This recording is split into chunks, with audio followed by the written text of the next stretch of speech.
नौजवानों के लिए ख़ास तौर पे गुजारिश, ये बाद वक़्त इंटरनेट पे बैठ जाते हैं, फिर देखते हैं वो वाईफाई का कोई कनेक्शन होता है ना, उसको ओपन करने की कोशिश करते हैं और लॉक तोड़ देते हैं। एक्सेस हासिल हो जाता है तो फ़ोन करते हैं, फिर भाई ने एक्सेस हासिल कर लिया, सारी रात फ्री में इस्तेमाल करता हूँ। दूसरा कहता है यार रश्क आ रहा है तेरी किस्मत पे मुझे तो यार।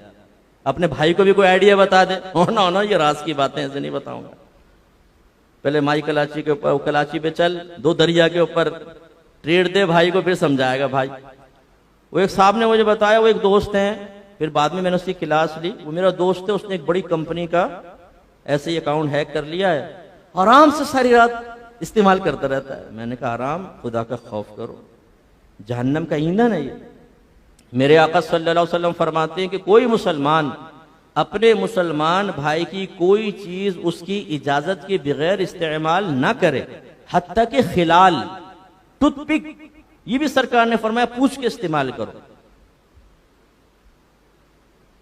तो इसलिए ये जायज नहीं होता इस तरीके से आप उसका वो चीज इस्तेमाल कर रहे हैं। ये अगरचे माल हासिल नहीं कर रहे, लेकिन बहरहाल अगर आप कनेक्शन लेते, उसका बिल पे करते तो माल देते आप, ये इस जुमरे में आए। इस तरह बिजली की चोरी है, हमने बड़े बेहतरीन तरीके से मीटरों के अंदर ऐसा काम, मैं कहता हूं पाकिस्तानी जहन इतना बेहतरीन है अगर तामीर में लग जाए तो।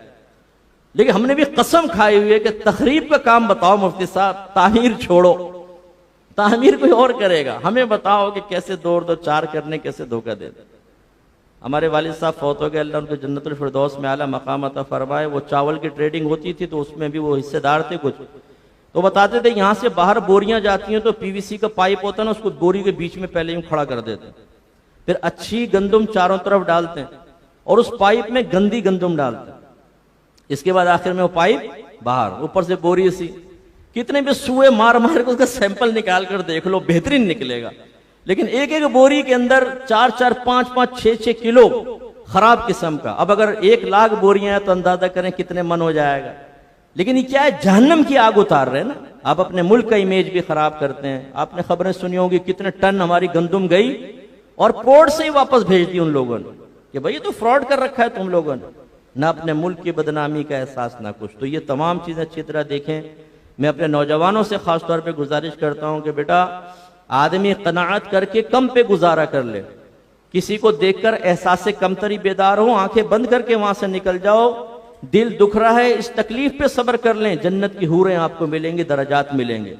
लेकिन यूं मत कीजिएगा कि इस तकलीफ, ये तकलीफ अब मुझसे बर्दाश्त नहीं हो रही, अब तो बस मैं कुछ ना कुछ करूंगा, और आप हराम तरीके की तरफ बढ़ जाएं, गलत तरीके की तरफ, खुद भी हराम खाएं, अपने बीवी बच्चों को हराम खिलाएं, तो ये अपनी आखिरत की बर्बादी का सामान होगा।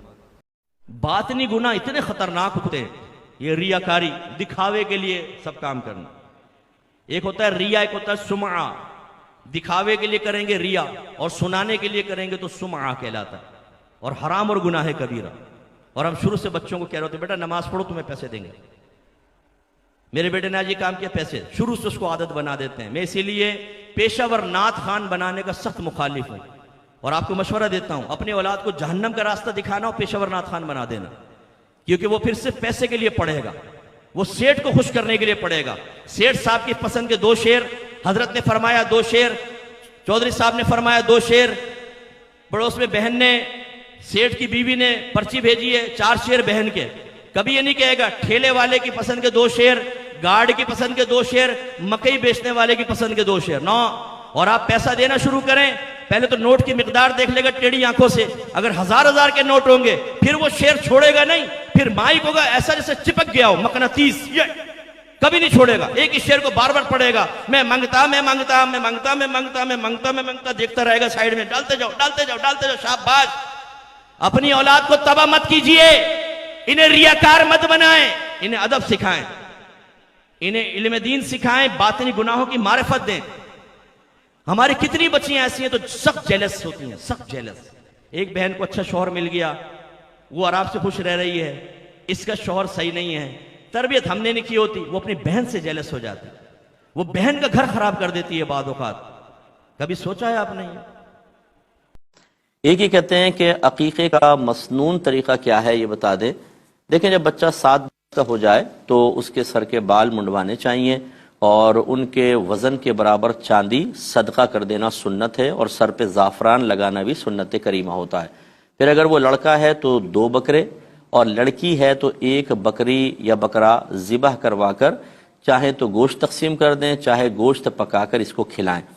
लेकिन अगर लड़के में 1 बकरा भी ज़िबह किया चल जाएगा, लड़की में 2 कर दिए, लड़के में 1 कर दिए तब भी हो जाएगा, लेकिन ये मुस्तहब तरीक़ा है जो मैं खिदमत में अर्ज़ कर रहा हूँ।